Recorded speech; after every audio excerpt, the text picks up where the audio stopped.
Job Kapitulo 35. Nagpatuloy pa si Elihu. Ikaw, Job, ay wala sa katwiran. Di mo masasabing sa harap ng Diyos ikay walang kasalanan. Sa iyong sinasabi ang mapapala ko'y ano? Hindi kaya mabuti pang nagkasala na nga ako. Ikay aking sasagutin sa sinabi mong ito. Sasagutin kita pati mga kaibigan mo. Tumingala ka sa langit at igala ang paningin. Masdan mo ang mataas na ulap sa papawirin. Di napipinsala ang Diyos sa mga kasalanan mo.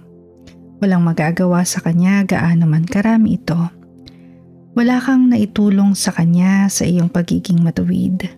Wala kang naibigay kahit bagay na maliit. Kung nagkakasala kay kapwa mo ang nagdurusa, sa paggawa ng mabuti na tutulungan mo sila. Kapag ang mga tao'y inaapi, sila ay dumaraing, sila'y nagmamakaawa upang ang tulong ay kamtin. Ngunit hindi naman sila lumalapit sa Diyos na nagbibigay ng pag-asa kung dinaranas ay lungkot. Ayaw nilang lumapit sa Diyos na nagbibigay sa atin ng karunungan. Higit sa taglay ng mga hayop o ibon sa kalawakan. Humihibik sila sa Diyos ngunit hindi pinapakinggan pagkat sila'y mga palalo at puno ng kasamaan.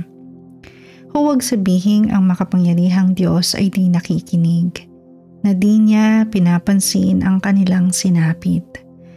Ikaw na rin ang nagsabing ang Diyos ay hindi mo nakikita. Maghintay ka na lamang sapagkat ang kalagayan mo'y alam niya. Akala mo'y hindi siya marunong magparusa at ang kasama ay ipinawawalang bahala niya. Wala nang saysay kung magsasalita ka pa. Mga sinasabi mo na may walang kwenta.